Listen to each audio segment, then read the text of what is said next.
ദേ നമ്മുടെ ഫ്രണ്ടിന് ഒരു ഫംഗ്ഷൻ ഉണ്ട്. പക്ഷേ ആൾ ഭയങ്കര സാഡാണ്. കാരണം PCOD ഉള്ളതുകൊണ്ട് തന്നെ ഫേസിൽ ഇതുപോലെ കുറേ ഹെയർസാണ്. എന്തുകൊണ്ടാണ് ഹെയർസ് വരുന്നതെന്ന് അറിയോ? മെയിൽ ഹോർമോൺസ് ഭയങ്കരമായിട്ട് കൂടുന്നതുകൊണ്ടാട്ടോ. പക്ഷേ അതിന് ഒരേ ഒരു പോംവഴി എന്ന് പറയുന്നത് നമ്മൾ ഷേവ് ചെയ്യുക എന്നുള്ളതാണ്. ഷേവ് ചെയ്യാൻ മാർക്കറ്റിലെ ഏറ്റവും ബെസ്റ്റ് എന്ന് പറയുമ്പോൾ കാർമേസിയുടെ ഫേഷ്യൽ കോംബോ ആണ്. അപ്പോൾ ഡ്രൈ ഷേവ് ചെയ്യാതിരിക്കാനും വേണ്ടിയിട്ട് നമുക്ക് first facial shaving balm apply ചെയ്ത് കൊടുക്കണം. ഇതിൽ നീമും കുക്കുംബറും ഉള്ളതുകൊണ്ട് തന്നെ സ്കിന്നിനെ പ്രൊട്ടക്റ്റ് ചെയ്യും കേട്ടോ. ഇതുപോലെ നന്നായിട്ട് അപ്ലൈ ചെയ്ത് കൊടുത്തതിന് ശേഷം കാർമേസിയുടെ ഈ ഒരു റേസേഴ്സ് എടുക്കുക. ഇത് വന്നിട്ട് സിഗ്സാക് പാറ്റേൺ ഉള്ളതുകൊണ്ട് തന്നെ നന്നായിട്ട് നമുക്ക് നോ കട്ട്സ് ആണ്. 45 ഡിഗ്രിയിൽ ഇതുപോലെ ചെരിച്ചിട്ട് നമ്മൾ ചെയ്യുകയാണെന്നുണ്ടെങ്കിൽ നോ കട്ട്സ് ആണ്. അതേപോലെ തന്നെ നന്നായിട്ട് ഹെയർ വരും.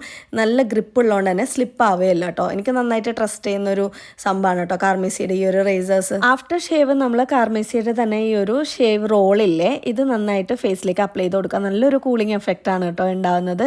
നമുക്ക് പെട്ടെന്നുള്ള ആ ഒരു റെഡ്നെസ് ഇറിറ്റേഷൻ കാര്യങ്ങളൊന്നും ഇല്ലാതെ നല്ല കൂളിംഗ് എഫക്റ്റ് ആയിട്ട് കിട്ടും. അപ്പോൾ പ്രൊഡക്റ്റ് വേണ്ടവർ താഴെ ടാഗ് ചെയ്ത് കൊടുക്കേണ്ടത് കയറി ചെക്ക് ചെയ്ത് വെക്കട്ടെ.